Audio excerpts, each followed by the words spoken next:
बुजुर्ग की बात लिखी जो ताबी हैं, वो फरमाते हैं कि उन बुजुर्गों का तरीका यह था कि वो लोगों से छुप के ना पहाड़ के पीछे इबादत करते थे, और पोजीशन उनकी ये थी कि किसी से मिलते नहीं थे, बिलखुसूस फजर की नमाज से लेकर असर की नमाज तक बकरियां रखी हुई थी, उनको चराते रहते थे फुरात के किनारे और नफल पढ़ते रहते थे। उस वक्त को मिलने भी नहीं आता था। एक शख्स बड़ी दूर से उनकी शोहरत सुन के आया, मैंने तो मिलना है। लोगों ने कहा वो इस वक्त नहीं मिलते, नाराज होते हैं। उसने कहा अल्लाह का बंदा है ना, नाराज हो भी जाएगा तो लंबा नाराज रहेगा नहीं, अल्लाह वाले जल्दी राजी हो जाते हैं। पहुंच गए। अब वो बाबा जी नमाज पढ़ रहे थे तो कहते मैंने अजीब मंजर देखा कि बाबा जी फुरात के किनारे नमाज पढ़ रहे हैं और एक भेड़िया उनकी बकरियों की हिफाजत कर रहा है। कहते मैं हैरान रह गया कि भेड़िया तो बकरियां खाया करता है और यहां चरा रहा है।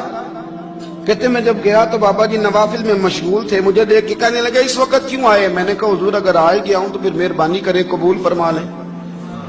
मैं बैठ गया तो मैंने कहा हुजूर ये भेड़िया बकरियां चरा रहा है, भेड़िया और बकरिया की सुलह कब से हो गई? तो फरमाते हैं लंबी तकरीर नहीं, हल्का सा जुमला। फरमाने लगे जब से बकरियों के मालिक ने रब से सुलह कर ली है ना, तब से भेड़ियों ने भी बकरियों से सुलह कर ली है।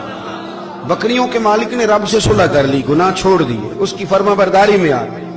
अब फिर उसे बकरियां चलाने की जरूरत नहीं रही, बकरियां ना अब भेड़िया चराता है।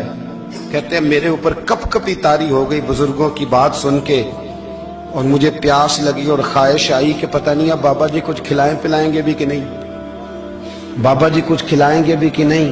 कहते मेरे दिल में ख्याल था तो बुजुर्गों ने ना एक लकड़ी का प्याला, उनके पास वो गार में बैठे थे तो एक छोटा सा पत्थर था, उसकी ढलान बनी हुई, बाबा जी ने उसके नीचे लकड़ी का प्याला रखा, वो रखा ही था तो वो दूध से भर गया।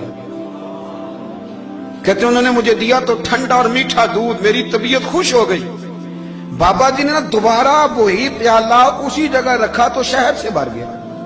1000 साल पहले दादा साहब लिख रहे हैं। कहते मुझे दिया, मैंने फौरन कहा, मैंने कहा हुजूर ये दूध तो गाय भैंस देती है, पहाड़ों से तो नहीं निकला करता, और शहद तो शहद की मक्खियां देती हैं, पत्थरों से तो नहीं निकलता, ये आप कहां से निकाल रहे हैं? तो कहते हैं वो कुरान मजीद पढ़ने लगे।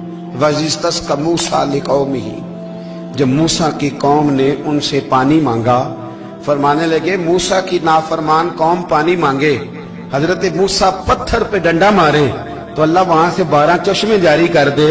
जो रब हजरत मूसा की नाफरमान कौम के लिए पत्थर और पहाड़ों से चश्मे निकाल देता है ना, वो मोहम्मद अरबी के गुलामों के लिए पत्थर और पहाड़ों से दूध और शहद भी निकाल दिया करता है। वो बुजुर्ग कहने लगे बस बात यह है कि आज भी हो अगर इब्राहिम का ईमान पैदा तो आग कर सकती है अंदाजे गुलिस्तां पैदा।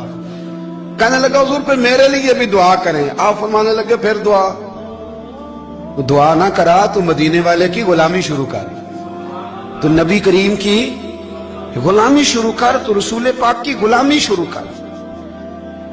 एक बात इल्म, फिर फरमाया अल्लाह रसूल से मोहब्बत, फिर फरमाया हुजूर की गुलामी। इससे सारे मुकाशिफात खुलेंगे, इससे सारे मुशाहदात खुलेंगे, इसी से करामतें मिलेंगी, इसी से मकबूलियत होगी, इसी से अल्लाह नबी की बारगाह में दर्जा मिलेगा। फिर दाता साहब